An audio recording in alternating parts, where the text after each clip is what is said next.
ಅರಣ್ಯ ಅಧಿಕಾರಿಗಳ ಗುಂಡಿಗೆ ಮೂವರು ಬಲಿಯ ಪ್ರಕರಣಕ್ಕೆ ಸಂಬಂಧಪಟ್ಟಂತೆ ಮೃತರ ಕುಟುಂಬ ಗ್ರಾಮಸ್ಥರಿಂದ ಪ್ರತಿಭಟನೆ ಮುಂದುವರೆದಿದೆ. ಹನೂರು ಪೊಲೀಸ್ ಠಾಣೆಯಲ್ಲಿ ಪ್ರತಿಭಟನೆ ಮುಂದುವರೆದಿದೆ. ಮೃತರ ಕುಟುಂಬಕ್ಕೆ ಪರಿಹಾರ ಘೋಷಣೆ ಮಾಡದಂತೆ ಕಿಡಿಕಾರಿದ್ದಾರೆ. ಸರ್ಕಾರದ ವಿರುದ್ಧ ಮೃತರ ಕುಟುಂಬದವರಿಂದ ಆಕ್ರೋಶ ವ್ಯಕ್ತವಾಗಿದೆ. ರಾತ್ರಿ ಇಡೀ ಪೊಲೀಸ್ ಠಾಣೆ ಮುಂದೆ ಪ್ರತಿಭಟನೆ ನಡೆದಿದೆ. ಅಧಿಕೃತವಾಗಿ ಪರಿಹಾರ ಘೋಷಣೆ ಮಾಡಬೇಕು ಅಂತ ಹೇಳಿ ಪಟ್ಟು ಹಿಡಿದಿದ್ದಾರೆ. ಎನ್ಕೌಂಟರ್ ಮಾಡಿದ ಅಧಿಕಾರಿಗಳ ವಿರುದ್ಧ ಕ್ರಮಕ್ಕೆ ಆಗ್ರಹಿಸಿದ್ದಾರೆ. ಬೇಡಿಕೆ ಈಡೇರೋವರೆಗೂ ಪ್ರತಿಭಟನೆ ನಡೆಸುವುದಾಗಿ ಎಚ್ಚರಿಸಿದ್ದಾರೆ. ಅರಣ್ಯ ಅಧಿಕಾರಿಗಳ ಗುಂಡೇಟಿಗೆ ಬಲಿಯಾದಂತಹ ಮೂವರು ಬಲಿ ಪ್ರಕರಣಕ್ಕೆ ಸಂಬಂಧಪಟ್ಟಂತೆ ಅಲ್ಲಿನ ಗ್ರಾಮಸ್ಥರು ರೊಚ್ಚಿಗೆದ್ದಿದ್ದಾರೆ. ನಿನ್ನೆಯಿಂದಲೂ ಕೂಡ ಪ್ರತಿಭಟನೆಯನ್ನು ಮಾಡಿದ್ರು. ಇನ್ನು ಅಧಿಕಾರಿಗಳ ಕಚೇರಿಗೆ ನುಗ್ಗಿ ಪೀಠೋಪಕರಣಗಳನ್ನು ಧ್ವಂಸ ಮಾಡಿದ್ದಾರೆ. ತಮ್ಮ ಆಕ್ರೋಶವನ್ನು ಹೊರಹಾಕಿದ್ದಾರೆ. ಈ ಬಗ್ಗೆ ಈಗ ಅಧಿಕಾರಿಗಳ ವಿರುದ್ಧ ಕ್ರಮ ಆಗಬೇಕು ಅನ್ನುವಂತಹ ನಿಟ್ಟಿನಲ್ಲೂ ಕೂಡ ಪ್ರತಿಭಟನೆ ನಡೀತಾ ಇದೆ. ಜೊತೆಗೆ ಅಧಿಕೃತವಾಗಿ ಪರಿಹಾರವನ್ನು ಘೋಷಣೆ ಮಾಡಿಲ್ಲ ಈವರೆಗೂ ಕೂಡ.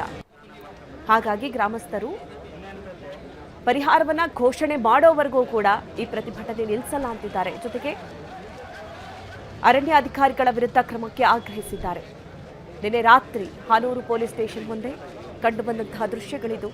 ಈವರೆಗೂ ಕೂಡ ಗ್ರಾಮಸ್ಥರು ಪ್ರತಿಭಟನೆಯನ್ನು ನಡೆಸ್ತಾ ಇದ್ದಾರೆ. ಅರಣ್ಯ ಸಿಬ್ಬಂದಿ ಗುಂಡೇಟಿಗೆ ಮೂವರ ಬಲಿ ಪ್ರಕರಣ.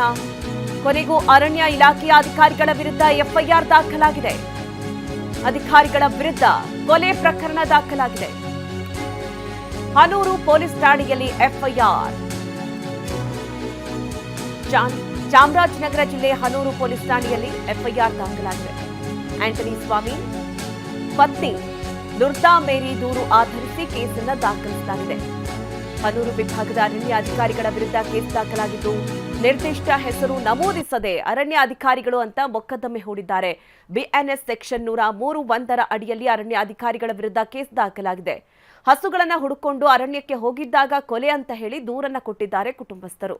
ಹನೂರು ಠಾಣೆಗೆ ದೂರನ್ನ ನೀಡಿದ್ರು ಮೃತ ಆಂಟನಿ ಸ್ವಾಮಿ ಪತ್ನಿ ನುರ್ತಾ ಮೇರಿ.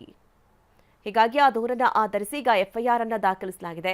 ಆದರೆ ಪರ್ಟಿಕ್ಯುಲರ್ ಆಗಿ ಹೆಸರನ್ನ ಮೆನ್ಷನ್ ಮಾಡಿಲ್ಲ. ಅರಣ್ಯ ಅಧಿಕಾರಿಗಳ ವಿರುದ್ಧ ಮೊಕದ್ದಮೆ ಅಂತ ಹೇಳಿ ಕೇಸನ್ನ ದಾಖಲಿಸಿದ್ದಾರೆ.